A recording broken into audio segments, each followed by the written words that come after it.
It's Monday, October the 4th, King of the Mountain State Show. I'm Chase Hill. I'm here today with Coach Gary Wolfe. We're less than 2 weeks away from our upcoming event. He's got some fights next Saturday night that's very important to him. We'll go through those. We'll talk a little bit about his gym. Coach, thanks for sitting down with me today. Thanks for having me, Chase.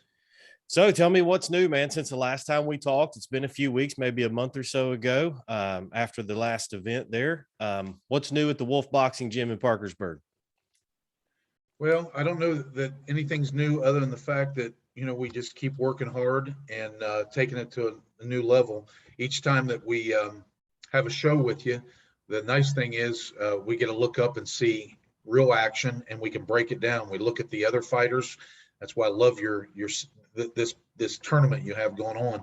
We can look at everybody, we can look at ourselves, and then we go back in the gym and we start working on fixing ourselves and trying to progress to a better level, fix those little things, and then we can watch the opponents and start to say, hey, here's the things we want to try to capitalize, and these are some of the things you want to learn how to do. You're looking for this, so when you see that, you're going to do this. So we're just working hard. The only thing that's new is Mitchell Reynolds, which is in your tournament. I've known of Mitch for quite some time, and he's worked with Mike for a long time. They had contacted you, and then his father and Mitch had asked me several times, wanted to come and get with us and do some stuff. So we just truly told him, hey, our services cost money, and this is what it is, and they had no problem putting that out. And he's been here now for about three weeks or so, and I'm trying to make sure that I justify the money that he is spending, and we're trying to work with him and improve, not just on he's doing a lot of the work, and he was already, as you saw, in great shape. So he's doing the things he needs to with all kinds of new drills. He said, hey, I've never done this stuff before. He's loving that. We're doing a lot of different stuff, but at the same time, I'm a little cautious, because we know that when you've got certain ways you do things, I don't want to come right in the middle of a tournament and tell this guy, hey, we're gonna do this, we're gonna do this, we're gonna do this. I think that gets too much in their head, and then they stop pulling the trigger. So we've worked on a couple basic things, not much more than that, and then we're just gonna get in shape and see what happens. Well, and you mentioned the tournament, the way that it's structured, you get a chance to watch film of the guys. You know who you're going to fight. This is not a semi-pro contest where you show up without knowing who you're going to be up against. You get a chance to really prepare like a professional. The whole goal of it is to try to make these guys understand that it's different than what they're used to, where they're trying to get to. We promote them like pros. You're training them like pros. They're taking care of themselves like pros. So that's something that I really did want that middle ground to develop. Obviously, the addition of Mitchell there at your gym puts you in a unique situation. You're the only coach gym now that has a representative in both the heavyweight and light heavyweight Final Four of this year's tournament. You're going to be a busy guy that night. Tell me a little bit. I'm sure that maybe Derek and Mitchell been in the ring a little bit with each other now, starting to develop a little bit more, maybe sparring stuff. How's that going, having both of them in there? Are they pushing each other? Yeah, they have. We've got I've got a couple heavyweights out of that come from Columbus that meet with us at Sam's gym every Monday. So we'll be there this evening. But they're big guys, 270 pounds, and they can box. I mean, one of these guys, they're real fluid for a big guy. So I save a lot of that for Derek, because I want him to be able to deal with these big guys and throw some hard power. So he's been in there with Mitch a little bit. I've actually had my son working a little bit with Mitch, so we can have somebody closer to his size and someone with hand speed. Derek's pretty fast for a heavyweight, but there is a difference though, and we all know that, in the heavyweights and a guy that that's anywhere around 150 to 175, 180. So we've done a little bit of that.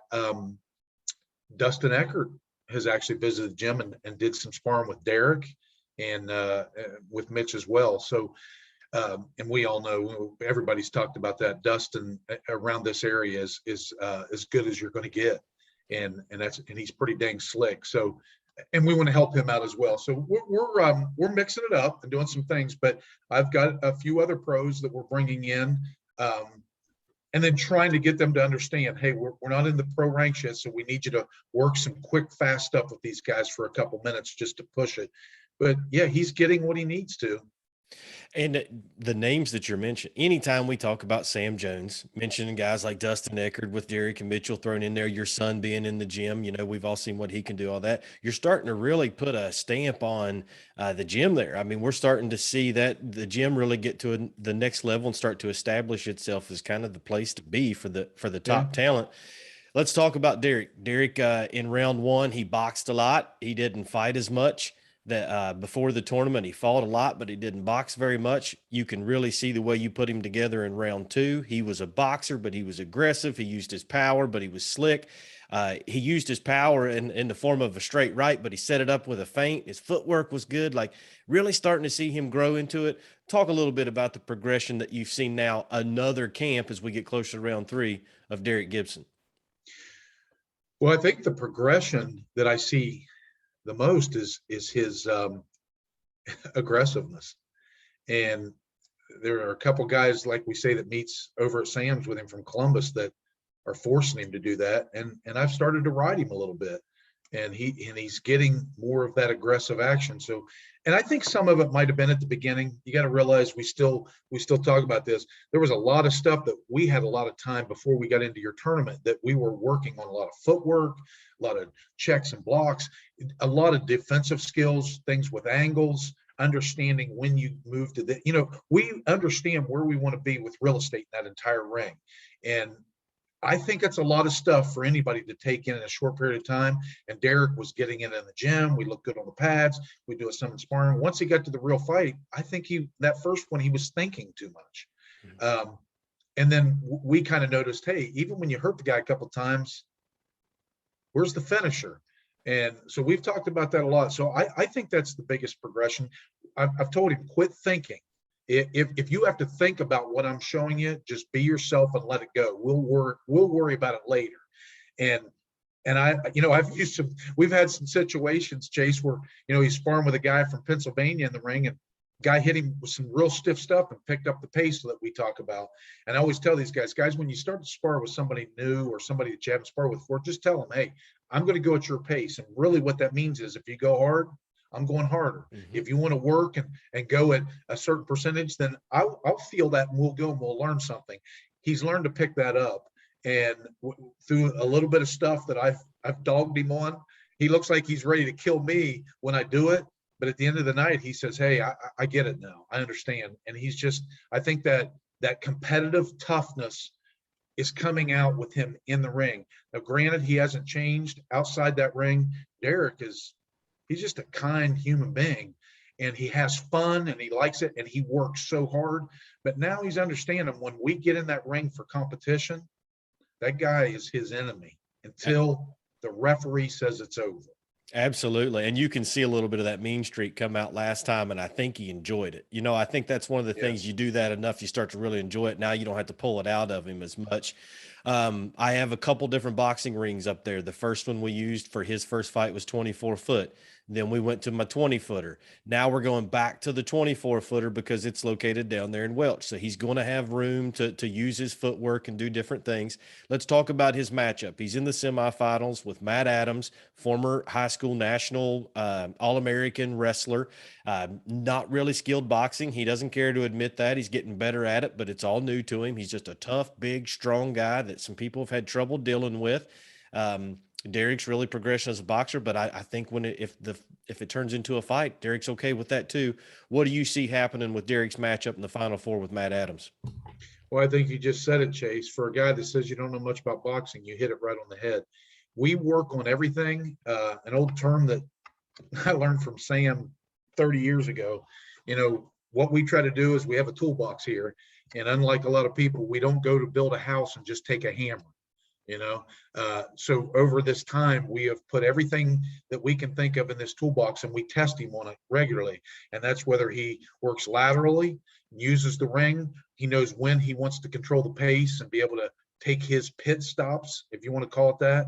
He knows how to work angles. He knows how to seal off. He also knows how to set everything up with the jab, with feints, different things that are going to be used very shortly when he turns pro. If a guy wants to be as aggressive as he can be, Derek has no problem with that, because I've seen him sit down with some big, tough, strong guys. And when he decides he wants to set in there and bang, and he's learning how to do that very, very well, if that's what the guy wants to do, um, Derek's your man, because he will give it back. If we have the ability to work behind the jab or use his boxing skill, he can do things long range, middle range, or at close range, and he knows how to work those angles. So we're not worried about it. I think that this Adams guy is a tough guy. There's no doubt about it. And every guy that's in this, every guy that gets in the ring and does this, I have respect for. They're tough. If we've all done it, we know how tough of a game it is. So we'll respect that. We never underestimate anybody. But really, at the end of the day, Derek has learned to put all those tools that he needs in there to deal with whatever he's facing. We're not worried about it.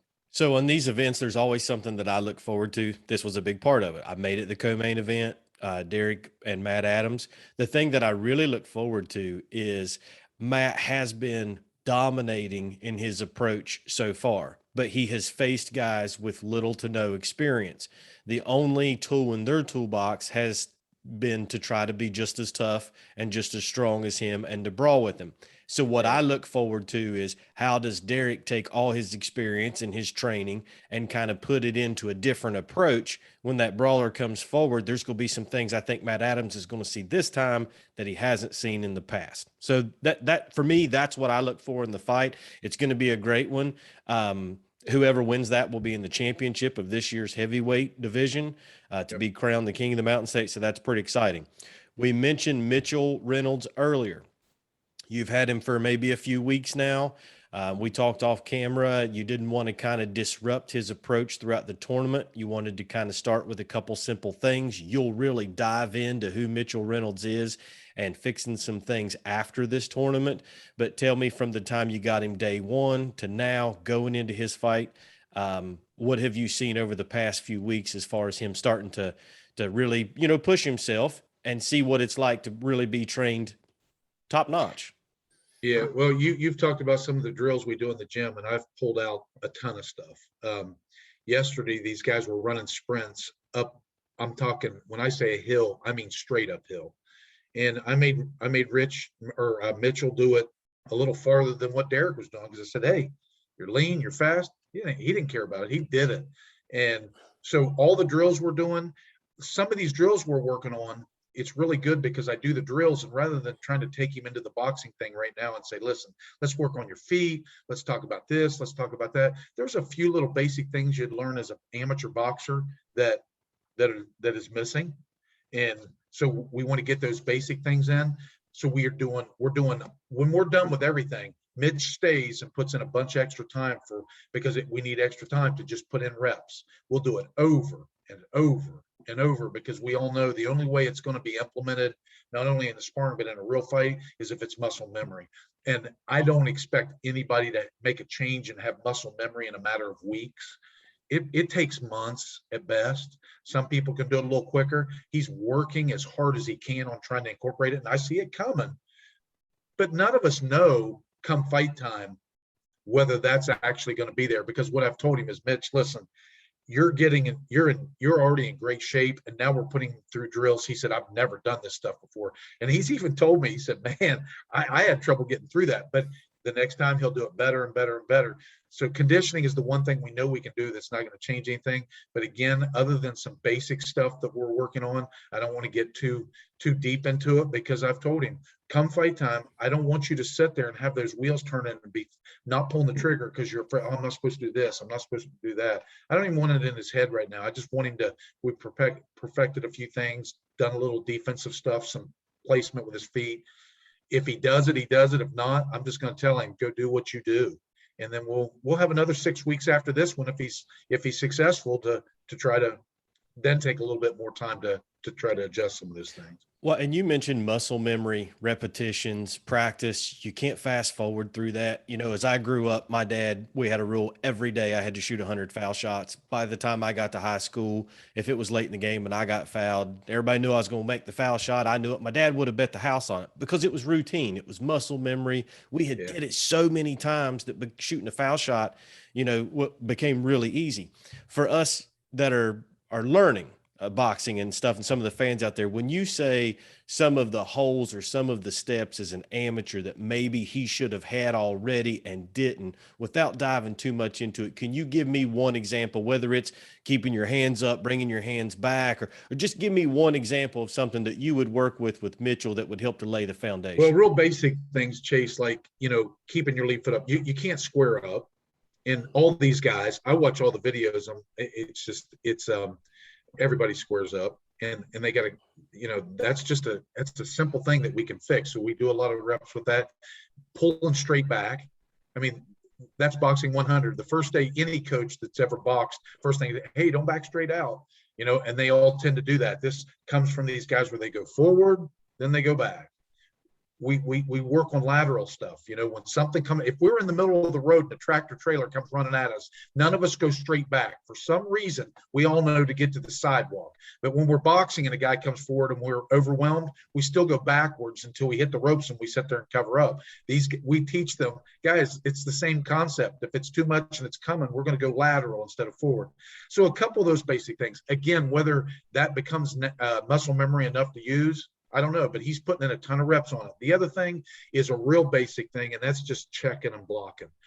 You guys have seen Derek doing that a bunch. We sat here and the guys, you got to move. You're doing one thing. You're either checking something and blocking it, or you got to be slipping them.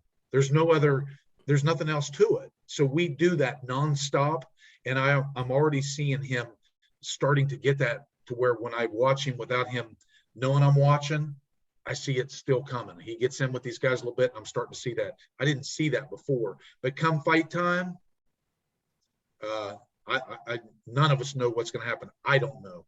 Mitch doesn't even know. All he knows is he's going to get in there and fight, and if he does it, he does it. If he doesn't, we'll go back to the drawing board on the next one, and we'll start instilling a little more. Should be but those are just a couple of the basics, and it's just I don't want to overload him and change anything right now because it would just confuse more than anything. My brother's got a little boy, same age as mine, and he's really physically developed. He's a strong kid, and he was over at my house staying the night. He had the boxing gloves on. We were doing a couple things, and I took him outside. We have a stop sign, and I took him. I said, "Look, I could throw this and hit the stop sign, right?" And he says, "Yeah." And I said, "But come over here." And now, if you try to hit it from the side, teaching him how to not be square, to be a smaller target. And like you said, there's only two techniques. You either know how to shield and absorb the punch, or you know how to make it miss. Like the only other alternative is to get hit with it, and that's not a very good one. You're onto it, Chase. And when one of these days, like I said, I don't think I'm the authority on anything. I just know I put in a lot of time.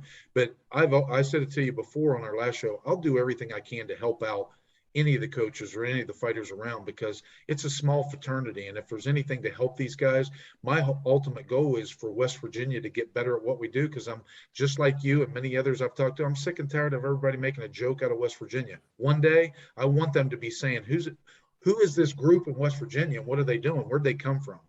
So... Well, and I'm with you. I will always believe if you go pick 10 random guys in West Virginia and bring them to another state and fight 10 random guys there, if it's just a street brawl fight, whatever, the West Virginia guys are tough and strong and rough, and they're going to win. But when it comes to boxing, we got to get them coached up a little bit. And that's why I'm tickled to death to see what you're doing up there. Have you gotten a chance to see Mitchell's opponent, Arthur Brown? He fought last round. Okay. Yeah, actually, they just posted another one that he did last night. He's a tough guy and a nice guy. I mean, I watched the interview with him and his coach. Good people. They're having fun. They're enjoying what they're doing. And if you're in this game, you got a lot of respect for that. And I think he seems like not just a good, competitive, tough guy, and he's ready to fight, but he really does seem like a nice young man. So, yeah. And I've watched him. We've done the best we can to look at certain things, and again, put a little game plan together. So we'll see what happens. Well, again, your gym, your coaching, the only one represented in both of the Final Fours. We're looking forward to it. It's next Saturday night, October the 16th. It's at the Welch Armory. It's a big venue. Should have an awesome crowd there. It's headlined by the Derek Lambert, Zach Kuhn, West Virginia and ABA State Super Welterweight Championship. You've got the co-main event in there with Derek. Should be super exciting. Tickets are on sale now at kingofwv.ticketleap.com. It'll be streamed live pay-per-view through Combat Sports Now, the same company we've been using. Don Pennington will be on the call there again. We're excited about it. Coach, thanks for everything sitting down. I love picking your brain, even off camera. Sometimes when we talk, all the boxing knowledge you've got. These guys, I think, are lucky to have you. Keep doing everything you're doing. You got anything else for me before we go? Well, I did just want to say, I want to thank everybody too. I mean, and they know who they are. I mean, the same guys that I said the first time, but couldn't do it without them. Couldn't do it. We wouldn't be doing what we're doing right now without you, Chase. I know everybody keeps saying it, but it's not cliche. It is true. What you've put together in this format, this system, and what we've talked about, this is what we need. This thing's going to work. And this gives everybody an opportunity to grow if they're willing to put in the work.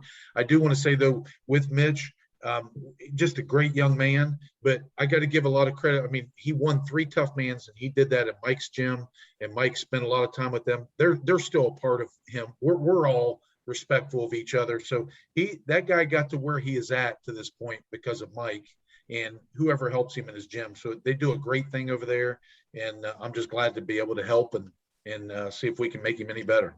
Well, they say it takes a village to raise a kid. It takes 3 or 4 villages to turn that kid into a boxer. Like that is That's a real right. deal thing. So, Yeah. All right, Coach, thanks for sitting down and talking with me. I'll see you here in about a week and a half or so. Should be an awesome event. Thank you.